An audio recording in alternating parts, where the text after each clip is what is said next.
we'll start recording. Talking about reactions and equations. So I can put two different things into this beaker. There's a chunk of baking soda in a beaker of vinegar. It's going to start reacting. Do I know what the reactants actually are? How do I know what the reactants actually are? Okay, so we have to have some way to find out what the reactants and products are. How do we know what's actually reacting? There are a couple different ways we can do that. We can trust that we read the little label on the vinegar bottle that said active ingredient is acetic acid. That's a way to get that information. We read the label and it said it was acetic acid, and it gave us a percentage of acetic acid. We can trust that we read the label on the little box of baking soda, and it says that it is sodium bicarbonate, which would be what? NaHCO3.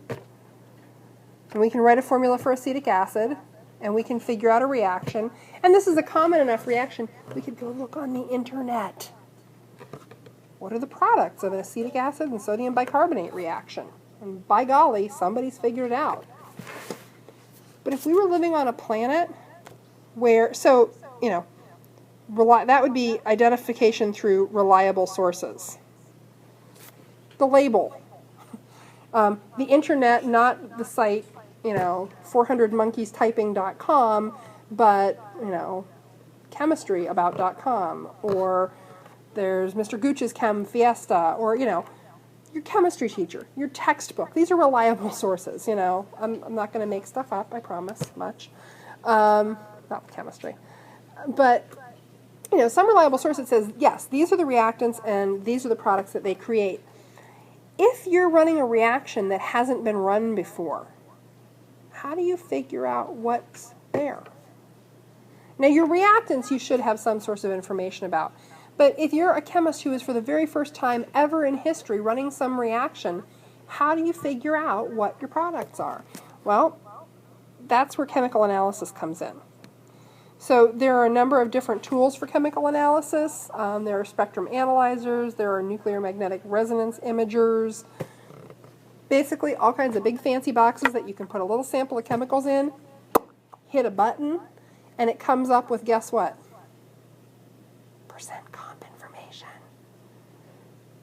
which you would then use to figure out empirical formulas. So, you know, it all ties together. But so you have to, that equation that describes a reaction has to be true.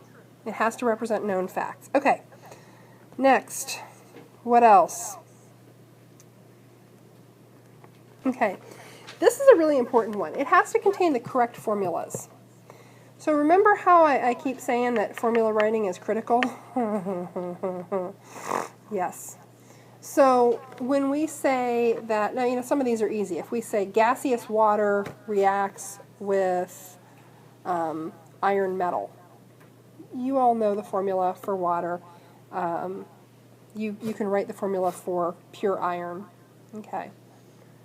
But if I tell you that copper 2 oxide reacts with zinc chloride, you have to make sure that you have the right formula for copper and the right formula for the zinc chloride. The other big thing here, and this is huge, you are going to want to get out your periodic tables at this point, because there are some elements which when they show up as a pure element are not all by themselves. Some people call them the heavenly seven. So there are 7 elements which appear in a diatomic form in nature. And most of them are gases at room temperature, most of them in our atmosphere. Let's see if I can do these without cheating and looking. Nitrogen, oxygen, and then fluorine, chlorine, I'm going to run out of room, bromine, and iodine, 1, 2, 3, 4, 5, 6, and hydrogen, of course. Okay, those 7 appear as H2, N2, O2, F2, Cl2, Br2, and I2. What I would recommend is that you circle them on your periodic table, or make wavy lines around them, or something to indicate that those are always diatomic. That is one of the most common mistakes you can make when you're writing a reaction. So let me give you an example. Well, okay, here's one. Anybody ever stick a 9-volt battery in a glass of water? No? I'll do it in here later. So if you run some electric current through water, through liquid water,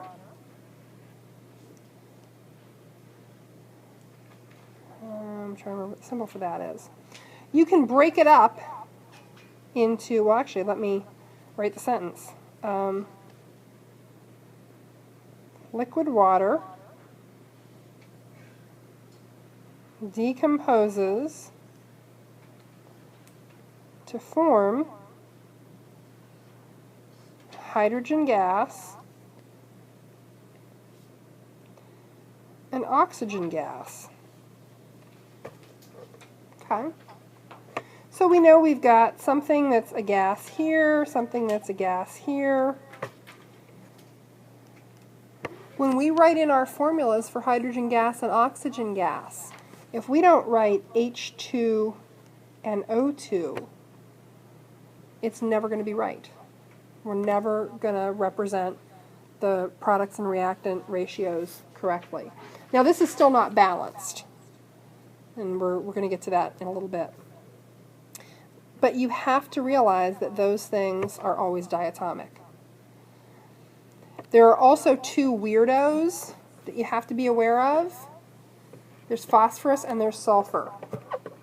And sulfur is always an S8 when it's by itself. So pure sulfur is S8, and pure phosphorus is P4.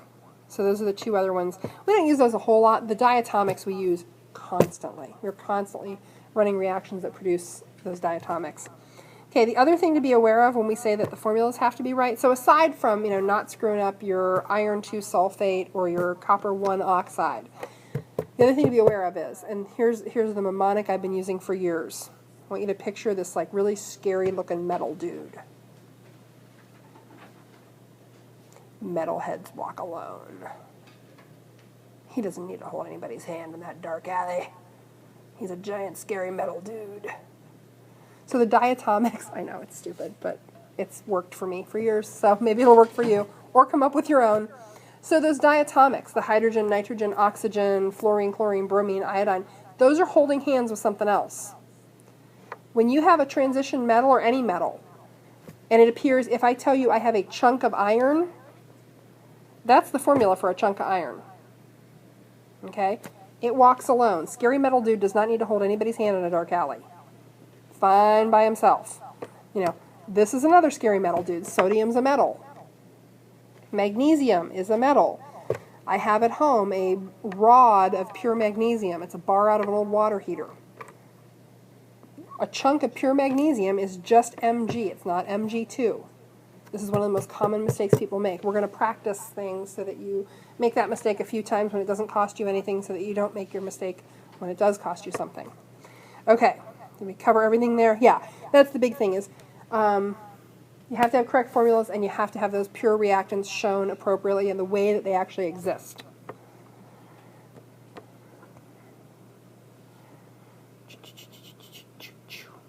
Okay. This is that duh. Law of conservation of mass has to be satisfied. You all probably balanced equations in physical science, yes? Yes. Some more than others. I think Mr. Stubbe really hammers that. Mr. Voorhees does too, I think. So lots of balancing and lots of, pretty challenging balancing. So typically those folks come out pretty well able to do this. Basically, all we're saying here is you have to have the same number of atoms of everything on each side of the equation. If you start off an equation with 12 carbon atoms, you better have 12 carbon atoms when you're done. Or if you start off with 12 moles of carbon, you better have 12 moles of carbon when you're done. Same number of atoms have to appear on both sides of the equation.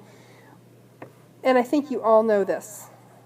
But Coefficients are what you use to balance. You can't change subscripts, because if you change subscripts, you're changing formulas, and if you change formulas, abandon hope all ye who enter here.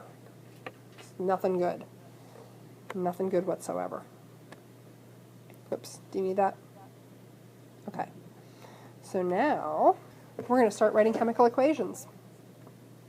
It's so exciting. So, every chemical equation that you write is going to start off with a sentence. Okay?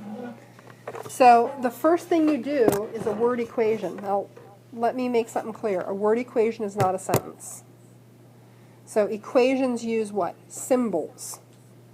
A word equation uses words and symbols. So, let's actually pick... the example we've got here is methane and oxygen. The sentence would be methane and oxygen react to yield carbon dioxide and water. Please note, are there any symbols in there? No. This is a sentence. I don't think I spelled sentence right.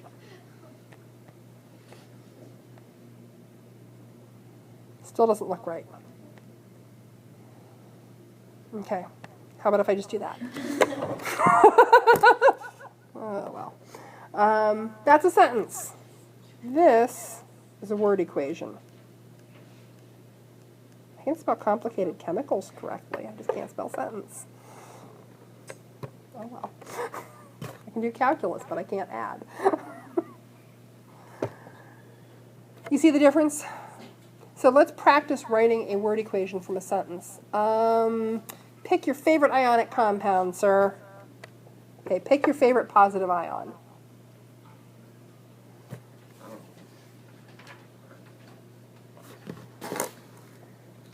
No pressure. No, I don't know. Okay, ammonium. Somebody pick an anion.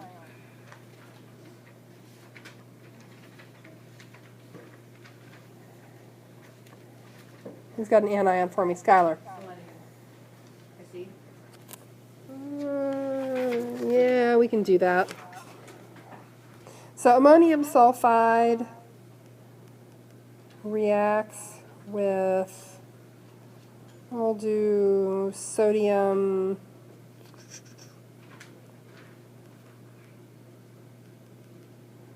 bromide. This is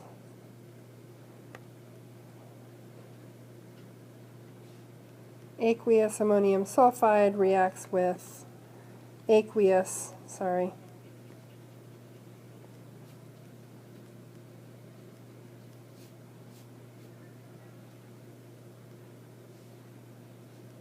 sodium bromide to form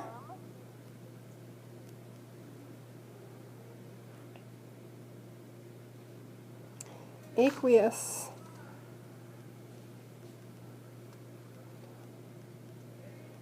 sodium sulfide and solid ammonium bromide. Okay, it's a sentence. It's terribly written, but it's a sentence. Okay, aqueous ammonium sulfide reacts with aqueous sodium bromide to form aqueous sodium sulfide and solid ammonium bromide. That's a sentence. That is not a word equation. If we want to do a word equation, we're going to do this.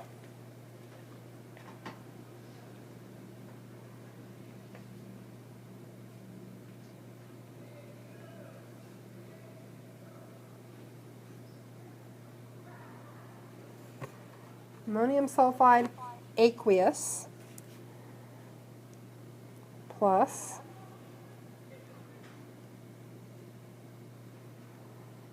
sodium bromide aqueous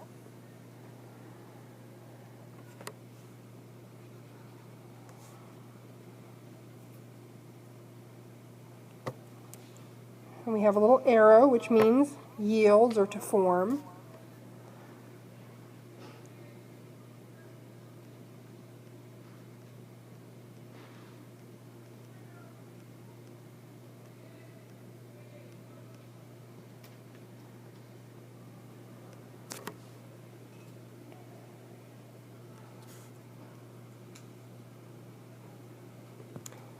aqueous sodium sulfide. I'm going to run out of room. It's going to be really messy.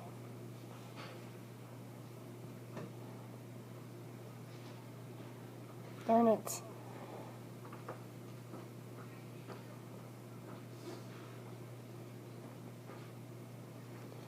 Ammonium bromide, solid. Okay.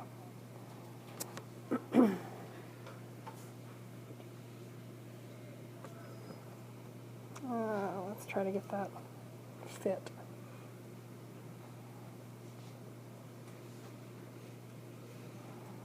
Okay. That's a word equation. Notice that there are no chemical formulas. It's names of chemicals in words. But there are symbols there. So we've replaced the words solid and aqueous with these little symbols down here, those little subscripted values. How many of you had a chance to take a look at the chart that shows all the other symbols? Okay.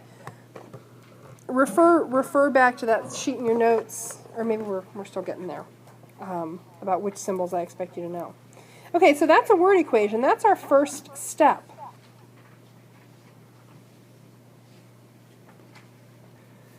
When you start getting equations to write, they're all going to start off as a sentence. And your first step will always be to write a word equation. So just writing in the names of the compounds, the symbols for their states, plus signs and arrows, and that's a word equation. So I'll tell you what, we'll actually go ahead and stop there. We'll pick this up tomorrow from word equations to the next step, which is formula equations.